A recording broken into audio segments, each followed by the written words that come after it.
জুলাই গণঅভ্যুত্থানের সময় কুষ্টিয়ায় ৬ জনকে হত্যার অভিযোগে মানবতা বিরোধী অপরাধের মামলায় আওয়ামী লীগ নেতা মাহবুবুল আলম হানিফ সহ ৪ জনের বিরুদ্ধে অভিযোগ গঠনের শুনানি আজ। ২৩ অক্টোবর আন্তর্জাতিক অপরাধ ট্রাইব্যুনাল ২ এর বিচারক এই আদেশ দেন। এর আগে ১৪ অক্টোবর হানিফ সহ ৪ জনকে হাজিরের জন্য পত্রিকায় বিজ্ঞপ্তি প্রকাশের নির্দেশ দেন আন্তর্জাতিক অপরাধ ট্রাইব্যুনাল। অন্য ৩ আসামি হলেন কুষ্টিয়া জেলা আওয়ামী লীগ সভাপতি সদর উদ্দিন খান, সাধারণ সম্পাদক আসগর আলী ও শহর আওয়ামী লীগের সাধারণ সম্পাদক আতাউর রহমান আতা। তবে ৪ আসামি পলাতক রয়েছেন। ৬ অক্টোবর হানিফ সহ ৪ জনের বিরুদ্ধে আনা আনুষ্ঠানিক অভিযোগ আমলে নেয় ট্রাইব্যুনাল ২।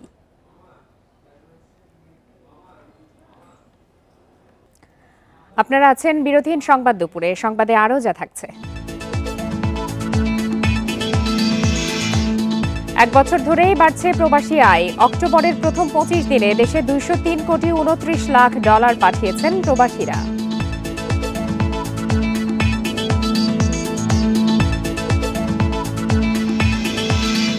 বঙ্গোপসাগরে গভীর নিম্নচাপ ঘূর্ণিঝড় মোন্থায় পরিণত।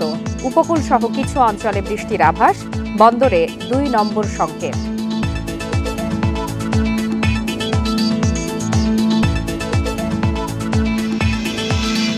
মেট্রো রেলের পিলারের বিয়ারিং প্যাড পড়ে পথচারীর মৃত্যুর ঘটনায় ২৩ ঘণ্টা পর স্বাভাবিক হয়েছে ট্রেন চলাচল।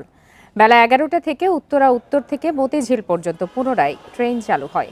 ফেসবুকে দেয়া পোস্টে এই তথ্য জানিয়েছে মেট্রো রেল পরিচালনাকারী সংস্থা Dhaka mass transit company limited DMTCL. সোমবার ১১টা থেকে পুনরায় মেট্রো রেল চালুর ঘোষণার পাশাপাশি যাত্রীদের সাময়িক অসুবিধার জন্য আন্তরিকভাবে দুঃখ প্রকাশ করে কর্তৃপক্ষ। এর আগে রবিবার দুপুর 12:30টার দিকে দুর্ঘটনার পর বন্ধ হয়ে যায় মেট্রো রেল চলাচল। পরে বেলা ৩টার দিকে উত্তরা থেকে আগারগাঁ পর্যন্ত মেট্রো রেল চলাচল শুরু হয়। আর সন্ধ্যা 7:15টায় মতিঝিল থেকে শাহবাগ পর্যন্ত ট্রেন চলতে শুরু করে।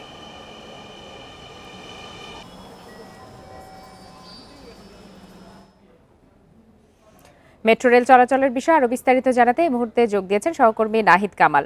নাহিদ কামাল, বলা হচ্ছে যে ২৩ ঘণ্টা পর স্বাভাবিক হয়েছে মেট্রো রেলের চলাচল। পুরোপুরি স্বাভাবিক এরই মধ্যে হয়েছে কিনা জানাবেন, আর সেই সাথে জানাবেন যে বিয়ারিং প্যাডটি পড়ে গিয়েছিল সেটি কি পুনরায় স্থাপন করা হয়েছে কিনা।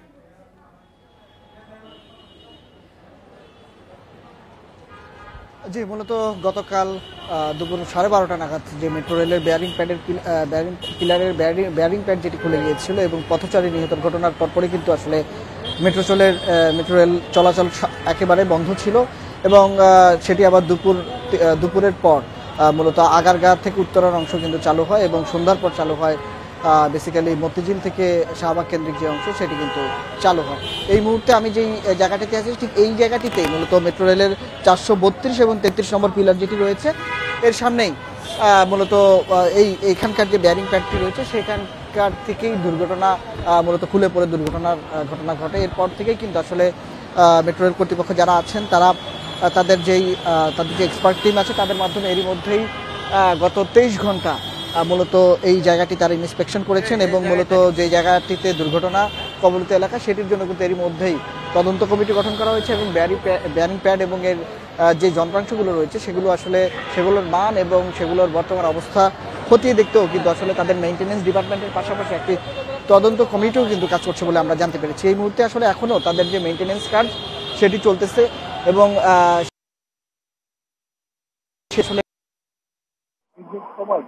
মেট্রো রেল বন্ধ থাকার ফলে দীর্ঘ সময় ভোগান্তিতে পড়েছিলেন কিন্তু যাত্রী সাধারণ। তারা কিন্তু এই মেট্রো রেল চালুর খবরে মূলত পুরোদমে চালুর খবরে অনেকেই তাদের যে গন্তব্য সেই গন্তব্যে যেতে কিন্তু আমরা দেখেছি আসলে সকাল 11টার পর থেকেই তাদের নির্দিষ্ট গন্তব্যস্থলে আসছে এবং নির্দিষ্ট গন্তব্যে ছুটে যেতে তাদের যে স্বাভাবিক জীবন প্রক্রিয়া স্বাভাবিক চলাচল সেটিতে কিন্তু অংশ নিতে আমরা দেখেছি।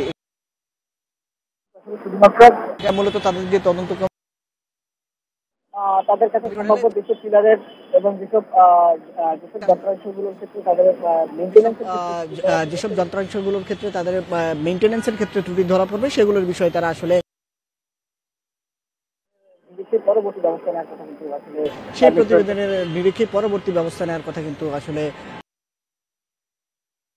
আমরা দেখেছি আসলে যখন দুর্ঘটনা এলাকা থেকে জানাচ্ছিলেন সহকর্মী নাহিদ কামাল। উচ্চ পর্যায়ের কমিটি গঠন করে মেট্রো রেল ও ঢাকার সব ফ্লাইওভারের বিয়ারিং প্যাডের মান ও রক্ষণাবেক্ষণ কার্যক্রম তদন্তে নির্দেশনা চেয়ে হাইকোর্টে রিট দায়ের করা হয়েছে। সকালে জনস্বার্থে রিটটি দায়ের করেন সুপ্রিম কোর্টের আইনজীবী ব্যারিস্টার আব্দুল্লাহ আল মামুন। তিনি জানান, রবিবার রাজধানীর ফার্মগেইটে মেট্রো রেলের একটি পিলারের উপর থেকে বিয়ারিং প্যাড পড়ে পথচারী আবুল কালাম আজাদ নিহত হন। এর বছরখানেক আগেও মেট্রো রেলের এমন প্যাড খুলে পড়ার ঘটনা ঘটে। কেবল মেট্রো রেল নয়, ঢাকা মহানগরীর বিস্তৃত ফ্লাইওভারগুলোর প্রতিটি পিলারে বসানো আছে বিয়ারিং প্যাড। এসব প্যাডের সময় মতো রক্ষণাবেক্ষণ না হওয়া ও নির্মাণ ত্রুটির বিষয়ে অভিযোগ আছে বিশেষজ্ঞ সহ অনেকের। তাই সংশ্লিষ্ট খাতের বিশেষজ্ঞদের নিয়ে উচ্চ পর্যায়ের কমিটি করে পরিস্থিতি সরেজমিন তদন্ত করতে আদালতের দ্বারস্থ হয়েছেন বলে জানান রিটকারী। রিটের সড়ক ও সেতু বিভাগ এবং মেট্রো রেল কর্তৃপক্ষ ও মেট্রো রেলে বিয়ারিং প্যাড সরবরাহকারী ইতাল থাই কোম্পানিকে বিবাদী করা হয়েছে। হাইকোর্টে NX 12 নম্বর কোর্টে আগামীকাল রিটের শুনানি হবে বলে জানিয়েছেন রিটকারী।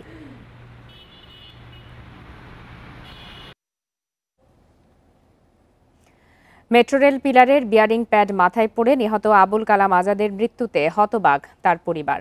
2 শিশু সন্তানকে নিয়ে ভবিষ্যৎ চিন্তায় উদ্বিগ্ন তার স্ত্রী। 9 ভাই বোনের মধ্যে সবার ছোট আজাদকে হারিয়ে বাকরুদ্ধ তার ভাই বোনেরাও। এমন দুর্ঘটনার জন্য মেট্রো রেল কর্তৃপক্ষের উদাসীনতাকেই দুষছেন স্বজন ও এলাকাবাসী। সকালে শরীয়তপুরের নড়িয়ায় নিজ গ্রামে দ্বিতীয় জানাজা শেষে চিরনিদ্রায় শায়িত করা হয় আজাদকে।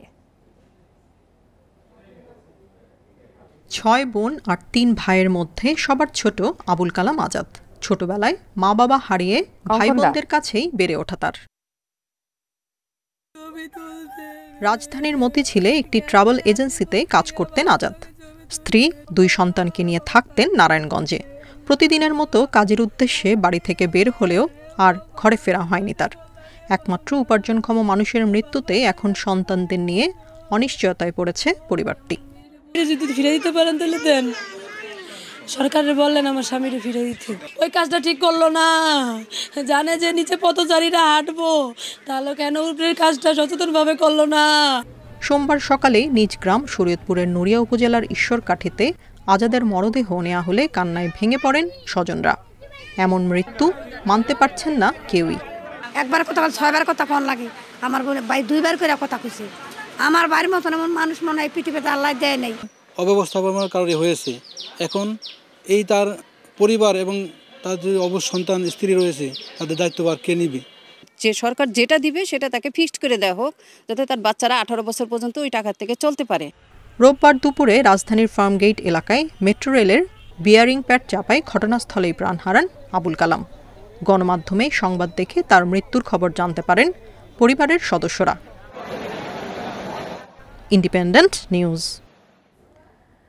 ত্রয়োদশ সংসদ নির্বাচনে ভোট কেন্দ্রের চূড়ান্ত তালিকা প্রকাশ করেছে নির্বাচন কমিশন। মোট ভোট কেন্দ্র থাকবে 42,761টি আর ভোট কক্ষ থাকবে 2,44,649টি। এর মধ্যে পুরুষ ভোট কক্ষ থাকবে 1,15,137টি এবং নারী কক্ষ 1,29,602টি। অস্থায়ী কেন্দ্র থাকবে 14টি এবং অস্থায়ী কক্ষের সংখ্যা 12,000। দুপুরে আগারগাঁও নির্বাচন কমিশন ভবনে ব্রিফিংয়ে ইসির সিনিয়র সচিব আখতার আহমেদ এসব তথ্য জানান। বলেন, গড়ে প্রতি 3,000 ভোটার অনুযায়ী একটি কেন্দ্র ঠিক করা হয়েছে, ফলে গত নির্বাচনের তুলনায় কেন্দ্রের সংখ্যা বেড়েছে। আখতার আহমেদ বলেন, এখন পর্যন্ত 22টি নতুন দলকে মনোনয়নযোগ্য মনে করছে ইসি। এছাড়া আরও কয়েকটি দলকে অধিকতর তদন্তের মধ্যে রাখা হয়েছে। নির্বাচনে কতগুলো পর্যবেক্ষক সংস্থা থাকবে তা পরবর্তীতে জানানো হবে। এছাড়া নতুন দলকে বিজ্ঞপ্তির মাধ্যমে প্রতীক দেওয়া হবে বলেও জানান সিনিয়র সচিব। তিনি জানান, এনসিপির শাপলা প্রতীক নিয়ে আগের সিদ্ধান্তেই অটল আছে কমিশন। এদিকে আরপিও নিয়ে এখনও চূড়ান্ত সিদ্ধান্ত হয়নি বলেও জানান তিনি।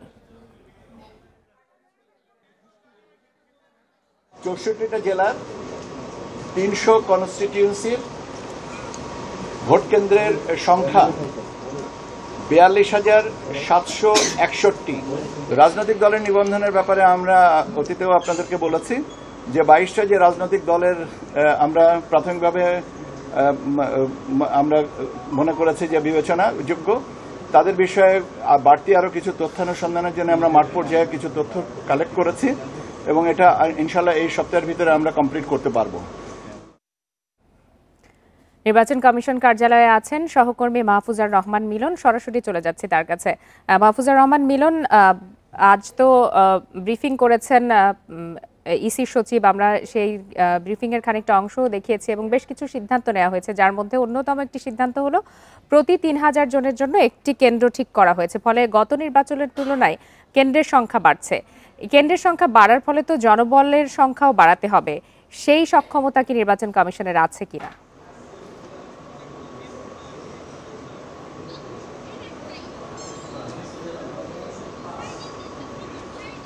দেখুন, আপনি ঠিক যেমনটি বললেন যে গত নির্বাচনের তুলনায় এবার কিন্তু ভোটার সংখ্যা যেমন বেড়েছে সে অনুযায়ী কিন্তু ভোট কেন্দ্রের সংখ্যাও বাড়িয়েছে নির্বাচন কমিশন। এবার কিন্তু নির্বাচন কমিশনের তথ্য অনুযায়ী এবার ভোটার সংখ্যা হচ্ছে 12,61,61,201 জন এবং এর জন্য প্রতি ৩,০০০ অর্থাৎ গড়ে ৩,০০০ মাথা প্রতি ভোটারের জন্য একটি করে কেন্দ্র ঠিক করা হয়েছে। তো আপনি যেমনটি বললেন যে এতগুলো ভোটারের জন্য যে কেন্দ্রগুলো নির্ধারণ করা হয়েছে তাতে জনবল তাতে সুষ্ঠু জনবল নিয়োগ করা হচ্ছে কিনা, এখানে কিন্তু আমরা এই নিয়ে কিন্তু আমরা গত দিনে কিন্তু একটি ব্রিফিংয়ে এখানে কিন্তু কথা হয়েছে, তখন কিন্তু বেশ কয়েকটি এখানে কিন্তু আলোচনা উঠে এসেছিল, যেখানে কিন্তু আমরা দেখেছি যে বিএনপির স্থায়ী কমিটির সদস্য আব্দুল মঈন খান তিনি কিন্তু বলেছিলেন যে এতগুলো ভোটারের জন্য প্রায় 10 লক্ষ জনবল দরকার, তো তারা কারা আসবে এ নিয়ে কিন্তু তিনি সংশয় প্রকাশ করেছিলেন এবং এ নিয়ে কিন্তু নির্বাচন কমিশন কিন্তু এখন পর্যন্ত কোনো সুনির্দিষ্ট তথ্য দিতে পারেনি বা এখনও দেয়নি এবং তারা পরবর্তীতে হয়তো বা আমাদেরকে এ নিয়ে তথ্য জানাবে, তখন আমরা সেটি বলতে পারবো যে কত পরিমাণ জনবল এখানে করা হবে। তো আজকে এছাড়া কিন্তু আরও বেশ কিছু বিষয় নিয়ে কিন্তু এখানে কথা বলেছেন ইলেকশন কমিশনের সিনিয়র সচিব আহমেদ। তিনি যেমনটি আজকে আপনি শুরুর দিকে বললেন যে এখানে ভোট কেন্দ্রের সংখ্যা আজকে কিন্তু প্রকাশ করা হয়েছে, এর মধ্যে পুরুষ ভোটার কক্ষ, নারী ভোটার কক্ষ এবং মোট ভোট কক্ষের সংখ্যা সারা দেশে হবে এটি তারা প্রকাশ করেছে এবং সেখানে অস্থায়ী কক্ষ এবং অস্থায়ী ভোট কেন্দ্র কতটি হবে সেটিও তারা জানিয়েছেন। তো আজকের মোটামুটি ব্রিফিংয়ে এছাড়া এনসিপির প্রতীক এবং আরপিও নিয়ে তারা কথা বলেছেন, তারা এখনও যদিও সিদ্ধান্তের কোনো বিষয়গুলো জানায়নি, তারা বলছেন যে আগামীতে তারা নতুন দলের যে প্রতীক হবে এবং আরপিও এবং এনসিপির প্রতীক এ নিয়ে তারা তাদের সিদ্ধান্তের কথা জানাবেন। তো এই ছিল আমার কাছে নির্বাচন কমিশন থেকে সবশেষ জানাচ্ছিলেন সহকর্মী মাহফুজার রহমান মিলন। জুলাই সনদ বাস্তবায়নের সুপারিশ প্রায় চূড়ান্ত করেছে জাতীয় ঐকমত্য কমিশন। আজ প্রধান উপদেষ্টা অধ্যাপক মোহাম্মদ ইউনূসের কাছে এই সুপারিশ জমা দেয়া হতে পারে। ঐকমত্য কমিশনের একাধিক সূত্র জানিয়েছে সংস্কার প্রস্তাবগুলো নিয়ে গণভোটের রাজনৈতিক দলের ভিন্ন মতের বিষয়গুলো উল্লেখ থাকবে না। ঐকমত্য কমিশন যেভাবে সংস্কার প্রস্তাব তৈরি করেছে তার উপরই গণভোট হবে। গণভোটে হ্যাঁ জয়ী হলে ঐকমত্য কমিশন যেভাবে সংবিধান সংস্কার প্রস্তাব তৈরি করেছে সেভাবেই বাস্তবায়িত হবে। রাষ্ট্রের বিভিন্ন ক্ষেত্রে ৮৪টি সংস্কার প্রস্তাব নিয়ে তৈরি করা হয়েছে জুলাই জাতীয় সনদ। এর মধ্যে ৪৭টি প্রস্তাব সংবিধান সম্পর্কিত। মূলত এই প্রস্তাবগুলো বাস্তবায়নের উপায় নিয়ে দলগুলোর মধ্যে মতভিন্নতা আছে। এর মধ্যে ৭টি মৌলিক সংস্কার প্রস্তাবে ভিন্ন মত দিয়েছে বিএনপি।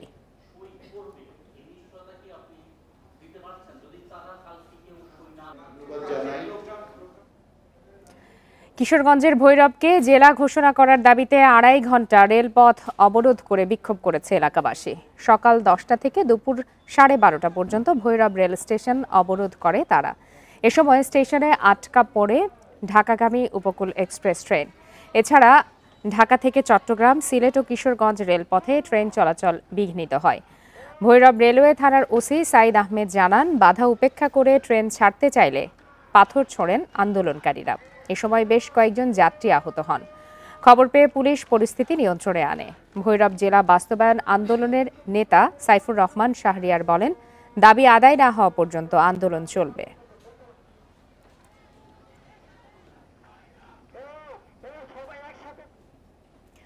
আগামী বছরের প্রাথমিকের বই ছাপানোর কাজ চললেও মাধ্যমিকের কাজ শুরুই করতে পারেনি জাতীয় শিক্ষাক্রম ও পাঠ্যপুস্তক বোর্ড এনসিটিবি। দরপত্র সংক্রান্ত জটিলতায় কাজ শুরু করতে দেরি হচ্ছে। এছাড়া পতিত সরকারের ঘনিষ্ঠ অনেকেই দায়িত্ব পাওয়ায় নানাভাবে বাধাগ্রস্ত হচ্ছে ছাপার কাজ। এ অবস্থায় নির্দিষ্ট সময়ে বই পাওয়া নিয়ে তৈরি হয়েছে সংশয়। আগামী বছরের জন্য ৩১ কোটির মতো নতুন বই ছাপাচ্ছে সরকার। এর মধ্যে প্রাথমিক স্তরের পাঠ্য বই ৮.৫ কোটি ও মাধ্যমিকে ২১.৫ কোটি। প্রাথমিক পর্যায়ের বই ছাপানোর কাজ সেপ্টেম্বরের মাঝামাঝিতে শুরু হলেও এখনও মাধ্যমিকের কাজ শুরু হয়নি। অন্যদিকে বাজার মূল্যের চেয়ে অনেক কম দামে বই ছাপানোর কাজ নিয়ে ছাপার মানে সন্দেহ তৈরি করেছে বেশ কয়েকটি মুদ্রণ প্রতিষ্ঠান। এ অবস্থায় মুদ্রণ ব্যবসায়ীরা বলছেন যে পরিস্থিতি সৃষ্টি হয়েছে তাতে নির্দিষ্ট সময়ে বই পৌঁছানো ও ছাপার মান নিয়ে অনিশ্চয়তা তৈরি হচ্ছে। ক্রিয়াগত যে জটিলতা শুরু হয়েছে, এই জটিলতার অবসান না হলে পরে সময় মতো বই যাওয়ার সম্ভাবনাটা খুব কম। আমি মনে করি এনসিটিভি সরকারকে এবং মন্ত্রণালয় এটার গুরুত্ব দিয়ে সময় ক্ষেপণ না করে দ্রুত সিদ্ধান্ত দেওয়া উচিত। শিক্ষা গবেষকরা বলছেন এনসিটিভিতে একদিকে যেমন স্বৈর শাসনের সুবিধাভোগী ব্যবসায়ীরা কাজ করছেন, অন্যদিকে সুবিধাভোগী কর্মকর্তারাও বহাল তবিয়তে। ছাত্রদল সহ বিভিন্ন প্ল্যাটফর্ম এনসিটিভির সদস্য অধ্যাপক রিয়াদ চৌধুরীর পদত্যাগ চাইলেও কোনো ব্যবস্থা নেওয়া হয়নি। উপরন্তু তিনি বই ছাপানো কমিটির প্রধান হিসেবে দায়িত্ব পালন করছেন। এসব কারণে কাটছে না সংকট। এনসিটিভি একটা ন্যাশনাল প্রতিষ্ঠান, সেখানে যদি এরকম খুব খারাপ অভিযোগ আসে তাহলে ডেফিনেটলি সরকারের উচিত হবে ওই জায়গা থেকে ওনাদেরকে আপনার সরিয়ে নিয়ে ওনাদের বহু জায়গা আছে ওনাদেরকে সেখানে দেখ এনসিটিভিতে যোগ্য মানুষ নিয়োগ দেওয়া হোক বা রিপ্লেস করা হোক অথবা ডেপুটেট করা হোক। এনসিটিভি অবশ্য বরাবরের মতোই বলছে নির্দিষ্ট সময়ে বই ছাপানোর কাজ শেষ হবে। আমাদের সাথে চুক্তি হয়ে যাচ্ছে সমস্ত প্রেসগুলি, এবং এই প্রেসগুলি চুক্তির পরিপ্রেক্ষিতে তারা কাজগুলি শুরু করে দিচ্ছে। সুতরাং আমরা নির্দিষ্ট সময় অবশ্যই আমরা বইটাকে দিতে পারবো। যেহেতু ফেজ ওয়াইজ কাজ চলছে, আমার প্রাইমারির কাজের মধ্যে ডান হয়ে গেছে। বই ছাপানোর দরপত্র নিয়ে শিক্ষা মন্ত্রণালয়ের সিদ্ধান্তহীনতার কারণেও সংকট সৃষ্টি হয়েছে বলে মনে করেন সংশ্লিষ্টরা। নূরে আলম, ইন্ডিপেন্ডেন্ট নিউজ, ঢাকা। বঙ্গোপসাগরে গভীর নিম্নচাপটি আরও ঘনীভূত হয়ে ঘূর্ণিঝড় মোন্থায় পরিণত হয়েছে। এটি আগামীকাল রাতে ভারতের অন্ধ্রপ্রদেশ উপকূল অতিক্রম করতে পারে। রবিবার রাত ৩টায় গভীর নিম্নচাপটি ঘূর্ণিঝড়ের রূপ নেয় বলে জানিয়েছে আবহাওয়া অধিদপ্তর। এর প্রভাবে উপকূলীয় অঞ্চল সহ বেশ কিছু অঞ্চলে বৃষ্টি হতে পারে। ঘূর্ণিঝড় কেন্দ্রের কাছে সাগর খুবই উত্তাল থাকায় চট্টগ্রাম, কক্সবাজার, মোংলা ও পায়রা সমুদ্র বন্দরসমূহকে ২ নম্বর দূরবর্তী হুঁশিয়ারি সংকেত দেখিয়ে যেতে বলা হয়েছে। আবহাওয়া অধিদপ্তর জানায় মোন্থা সরাসরি বাংলাদেশে আঘাত না হানলেও এর প্রভাবে কয়েকদিন বৃষ্টি হতে পারে। ঘূর্ণিঝড় মোন্থা বর্তমানে দক্ষিণ পশ্চিম বঙ্গোপসাগর এলাকায় অবস্থান করছে। শরিয়া ভিত্তিক ৫টি ব্যাংক একীভূত করার সিদ্ধান্ত বাস্তবায়নে তথ্য সংগ্রহের কাজ শুরু করেছে বাংলাদেশ ব্যাংক। এরই মধ্যে সম্মিলিত ইসলামী ব্যাংক হিসাবে নতুন ব্যাংকটির নাম চূড়ান্ত করেছে দেশের আর্থিক খাত নিয়ন্ত্রক সংস্থাটি। আইন মন্ত্রণালয় ও কেন্দ্রীয় ব্যাংকের অনুমোদনের পর ব্যাংকের নাম নিবন্ধন সম্পন্ন হবে। একীভূত হওয়া ফার্স্ট সিকিউরিটি ইসলামী ব্যাংক, ইউনিয়ন ব্যাংক, গ্লোবাল ইসলামী ব্যাংক, সোশ্যাল ইসলামী ব্যাংক এবং এক্সিম ব্যাংকের আমানতকারীদের চাপ কিভাবে মোকাবেলা করা হবে সেটি নিয়েও ব্যাংকগুলোর সাথে আলোচনা করছেন কেন্দ্রীয় ব্যাংকের কর্মকর্তারা। একীভূত হওয়ার পর নতুন সম্মিলিত ইসলামী ব্যাংকে ২০,০০০ কোটি টাকার মূলধন যোগান দেবে সরকার। ফলে শুরুতে সরকারি খাতের একটি ব্যাংক হিসাবে কাজ করবে। এরই সাথে শেষ করছে আজকের বিরতিহীন সংবাদ দুপুর। ইন্ডিপেন্ডেন্ট টেলিভিশনের সব খবরের আরও বিস্তারিত জানতে চোখ রাখুন ফেসবুক, ইউটিউব আর এক্সে। আমন্ত্রণ আমাদের পরের আয়োজনে।